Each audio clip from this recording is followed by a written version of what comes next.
Let's talk about something so obvious we miss how weird it really is. Alright, fine, I guess it had to come out at some point. What is really under my helmet? I know that I have joked that there's another larger helmet, because there is one under here, but what is underneath that one? Well, isn't it obvious? It's a smaller me, piloting the me. And in his helmet, there's another larger me. What do you mean confusing nonsense?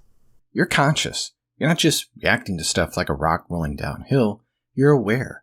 You experience the world. Pfft, I resent the implication. You don't know if I'm aware of shit. First off, I could be completely shit-faced, 'cause I am, and barely able to even tell which way is up, let alone what's happening around me. Also, I know where you're going with this, and it's not really how it works. You're not either conscious or a rock. There are actually many stages to the concept we understand as consciousness.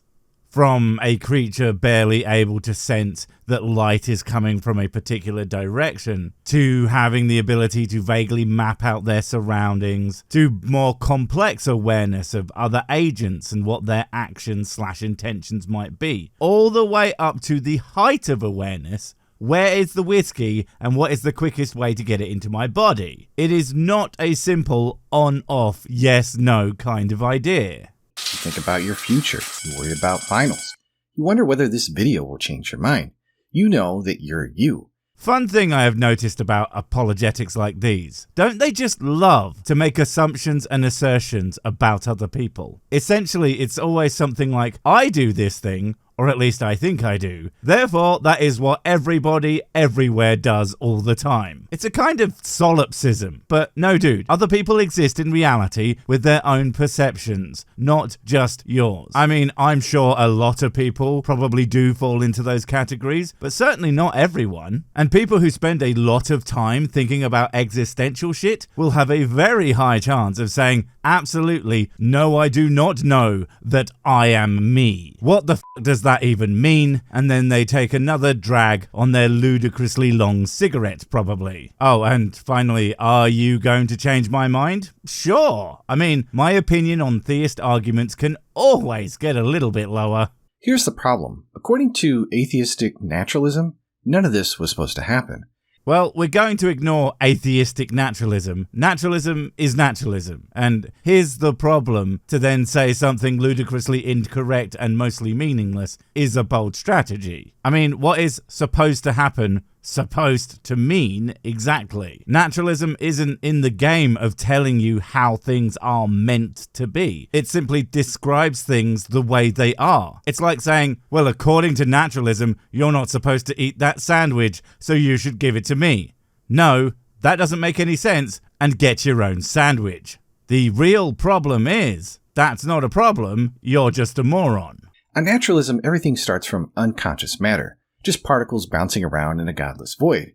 That's the foundation. No mind, no meaning, no purpose, just atoms and physics. Well, that's wrong on the face of it. The beginning definitely would not have looked like that according to naturalism, since naturalism tends to go with the most widely accepted scientific explanations. But I know what you're trying to get at, and essentially, isn't it basically the same from your guys' perspective, where there's a whole lot of nothing, and then that nothing became something seemingly out of nowhere? The only difference will be that you think God done it, a thing that we have never seen do anything ever, and in a naturalistic case, some sort of natural process done it, a type of thing we see happen literally all the time. Interesting. So here's the question. Why would that kind of universe randomly cough up you? So, if you think the existence of anything in the universe is random, you really need to learn what that word means and what systems are. Also, because if not me, then it would be someone else. What's your point? And why implies that there has to be a reason I exist. Newsflash, there really doesn't, for me nor you. I just know that the main point of this video is going to be, here's a clear and obvious conclusion based on reality right in front of us. That can't be right because it makes me sad. Therefore, God. Because that's always what it is with these fucking people. Consciousness isn't just one more physical process to throw under a microscope. It's not like digestion or photosynthesis. It's first-person experience. As if you don't experience digestion and the plant doesn't experience photosynthesis, since that's what an experience ultimately is, a thing that happens to someone or something. And what exactly makes you think we can't put it under a microscope? If it all happens in a person's brain, then it's simply the effect of neurons firing. Evidence more so, mind, that damaging them can change a person's consciousness. So as our understanding of those processes improve, we very well might be able to examine and understand the processes we think of as consciousness in a very much non-magical nonsense way. And no matter how many neurons you map or circuits you model, you'll never get "I feel sad" or "I love my mom" out of electricity.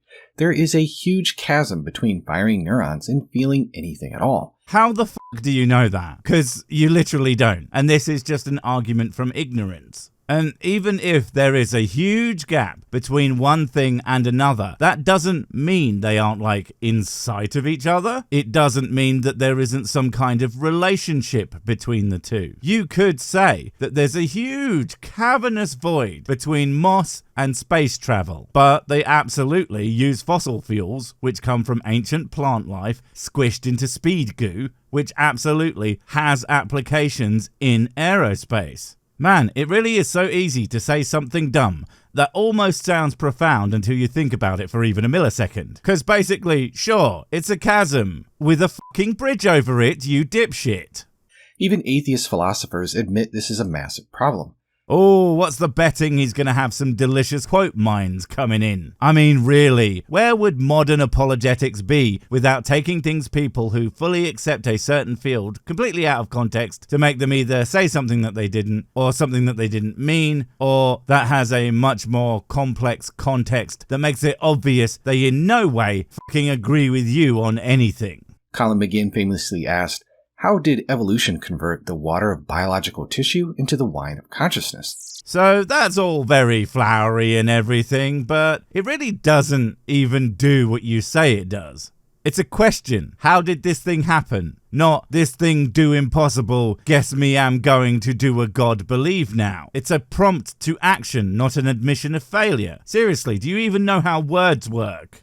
So let's be real, if naturalism is true, if all that exists fundamentally is non-conscious matter governed by blind physical laws, then consciousness is not something that you would expect. Under that incredibly vague rubric, there's literally nothing you could or would expect, because physics exist, now go, doesn't fucking tell you anything about how those physics interact, or how a universe might organize itself around it. And even if you knew what the laws were, you still would get things that you just couldn't anticipate. Because let's say that you know absolutely nothing about how the universe works. Not hard for you to imagine, I'm sure. You are in a white void with nothing but the physics that we know of working, a large rock and a bucket of water. Tell me exactly what interactions would you be able to predict in those circumstances? And in complete honesty, would fucking beaches have been one of them without any kind of foreknowledge? Probably not, and yet that's what happens at large scales. It's called an emergent property, and just as rock plus water equals beach under the right circumstances, enough neurons in the right configuration appears to equal consciousness. It really is not as much of a stretch as you seem to think it is.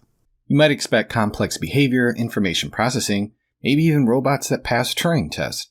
But subjective experience, the inner what it's like to be you, has no place in that picture. Because, trust me bro, I guess, I wouldn't lie to you or be wrong about everything I think and say. It's not even an argument, it's just you saying a thing. I mean, awesome, but I can do the same. Actually, consciousness should totally be there, and because of that, God definitely isn't real. What fun! Also, imagine how fucked this non-argument will be if we accidentally a consciousness into a robot.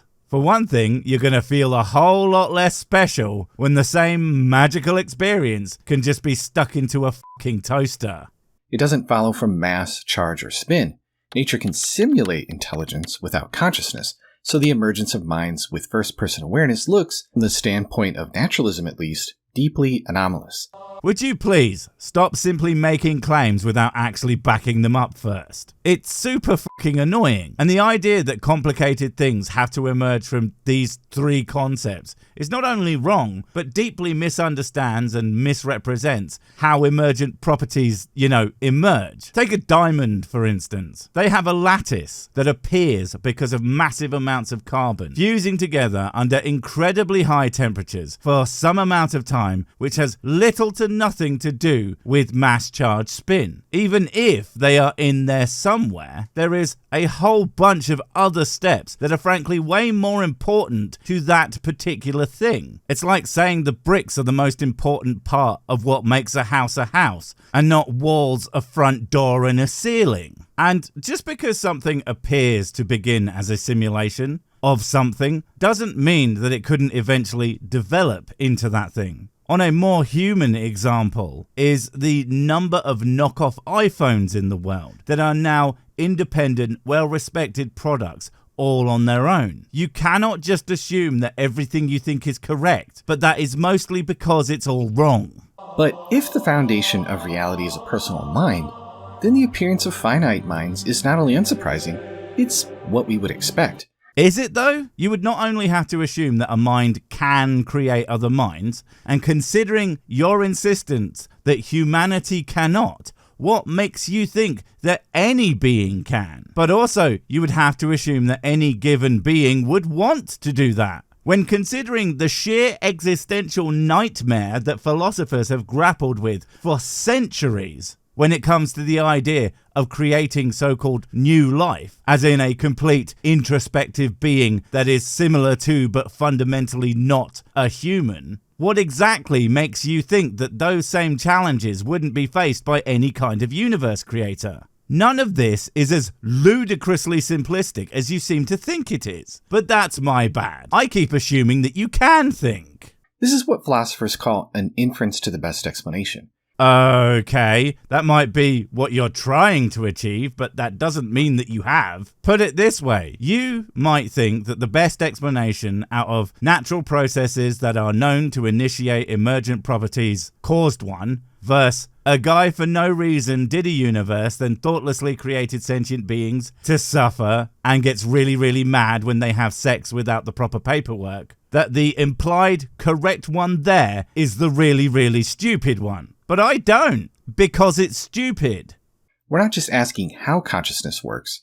We're asking, given that it exists, which worldview does a better job making sense of it? On theism, consciousness fits naturally. On atheistic naturalism, it's a mystery bordering on a miracle. Oh, fuck off. Miracle is your word. If things happen, they have thus far always had an explanation that we can get into. There's literally no reason to believe that consciousness will be any different. And even so, won't you be disappointed to find out that even the idea that consciousness is actually real in the way that we appear to understand it at all? I mean, you brought up simulations earlier. As they say, how do you know any of this is even real? And even if a god did the everything, there's no real reason that you couldn't call that itself a simulation. IT Geek God is perhaps the most likely of all the fake gods, if you ask me. Now, some people will push back and say, you're just invoking God because you don't understand consciousness. That's just God of the gaps. Listen, I'm all for using ad hom attacks when it works, but you guys really have to get over the idea that all atheists seem to come from fucking Reddit, especially when the point being made is completely reasonable. Seriously, the amount of times I've been called a Reddit atheist is as absurd as it is completely meaningless. I literally spend zero time on r/atheism. At least as far as I'm aware, I might have been there by accident when I was looking for something far more wholesome like anime titties. The only way I ever intentionally use Reddit is when I'm looking for a piece of information on Google, usually something about tech, and I append the search with Reddit because the answers just tend to be better. So when you come at me with that shit, you just sound as lazy and uninformed as if you are trying to do exactly what you're trying to do and discredit me to my own face. I have a mother for that, thank you very much. But that misses the point completely. This isn't about what we don't know, it's about what we do know. Being accused of missing the point by a man who wouldn't know a point If it walked up to him, took off all of its clothes, covered itself in jam, jumped up and down, and screamed, "Do you get it now?" through a goddamn megaphone, is quite something. And what we do know, being sweet f*** all by your very own words, and certainly not enough to say that a god did it, doubly not enough to specify a specific one. You know, that really does sound more like it's about what we don't know, and more of the classic thought process of the Dunning-Kruger alumni. Hey, I know like 2 things about this topic, with near countless data points involved. I must be an expert. No, just no. Consciousness is real. It's not a blank in our knowledge. It is a full-blown data point. Again, no, it's not. You literally don't and could not know that for 100% certain. Because in any scientific inquiry, which is what you are absolutely intending for this to at least sound like with words like data point, you can't know anything for 100% certain. Otherwise, it's not science, it's faith. But even so, we can concede that for your quote-unquote point, and it will still absolutely catastrophically fail because you don't have a single goddamn clue what the hell you're talking about. And the question is, which worldview actually predicts the data? Appealing to God here isn't filling a gap, it's just recognizing that theism gives us a world where minds make sense, where they're actually expected. As I rather handily demonstrated in my humble and handsome opinion, absolutely not. And not just that, but you can't prove a claim by stating your position as a fact and saying that another fact can't work without it. That is circular bullshit. You need an external piece of evidence, of which you have absolutely none, to demonstrate a point like that. And you can't because you don't. And if I was a betting bastard, you never will. Naturalism, on the other hand, gives us physics, particles, equations, and somehow that's supposed to spit out subjective experience? That's not a pathway, that's a leap. Even if it was a leap, it is nowhere near as large a one as you want it to sound. You positioned it as simple electricity to subjective experience, when it's more like physics to chemistry to biology to cells to nervous systems to simple brains to more complex brains to consciousness, as we understand it, with a bunch of versions of consciousness along many of those steps beforehand. And even that is an oversimplification of the true likely steps between each of these things, with the effectively infinite iterations between each of them. Frankly, the true leap is assuming that some guy happens to be real, wanted to do an all, including for some reason making a bunch of people that he really wanted to suffer endlessly, and communicates entirely through the medium of stories that don't make any fucking sense. Gotta tell you, that feels a little bit more leapy to me, mate. And while critics throw around God of the Gaps, they quietly lean on their own version. Naturalism of the gaps. They have no mechanism, no model, just blind faith that science will one day stumble into a solution. Even if that wasn't an absurd mischaracterization of the argument being made, and the general evidence presented by science, the difference between a God of the Gaps and a science of the gaps is that with every gap presented, when God is put in there, it has invariably been pushed out by a natural explanation mind. And every single time it's assumed that we will find a natural mechanism for something, we invariably do. These things are as comparable in their levels of utility as you are a smart person. That is, to put nicely, not very. Bye!